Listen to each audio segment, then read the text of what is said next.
We basically tend to see that love is built on one of two things. The first and most common is desire.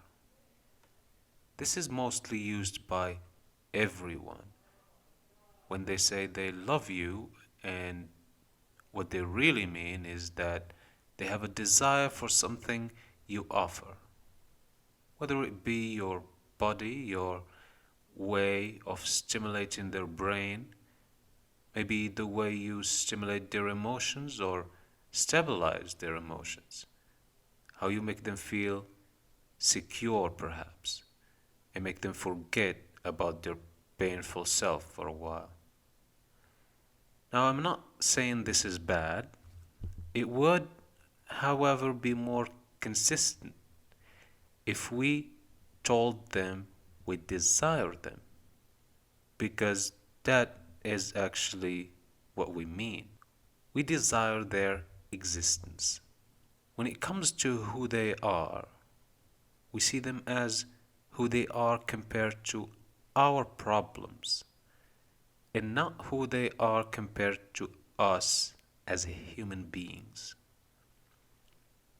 This desire can generate many good things for us, but little do we think of what it causes the other person, either in the long term or its impact on the peace of their soul in the short term.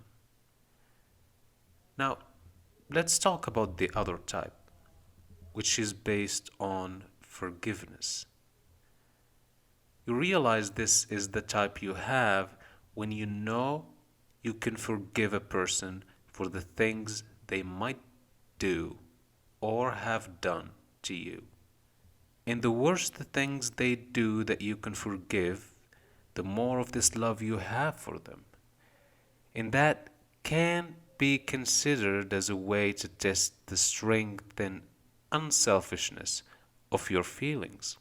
However, talking about forgiveness, we must mention that sometimes we say that we forgave even though we don't really mean it. I'll give you an example. If somebody hurts you and you say you forgive them, but after they hurt you a second time, you say, that's it, no more forgiving this time. I can forgive only once, or twice, or 10. Well, if the first time still counts after being forgiven, then it hasn't really been forgiven, has it? A police officer giving you a speeding ticket isn't really forgiving you, is he?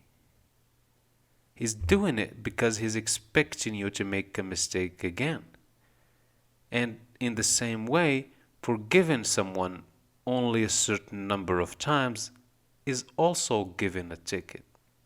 To forgive all means to see whatever they did as a natural consequence of the way they are.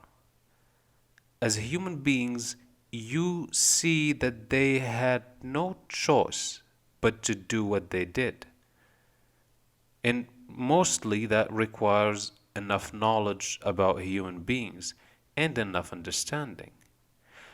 So if I ask you to genuinely love, I might as well just ask you to read, study, and simply look at human beings.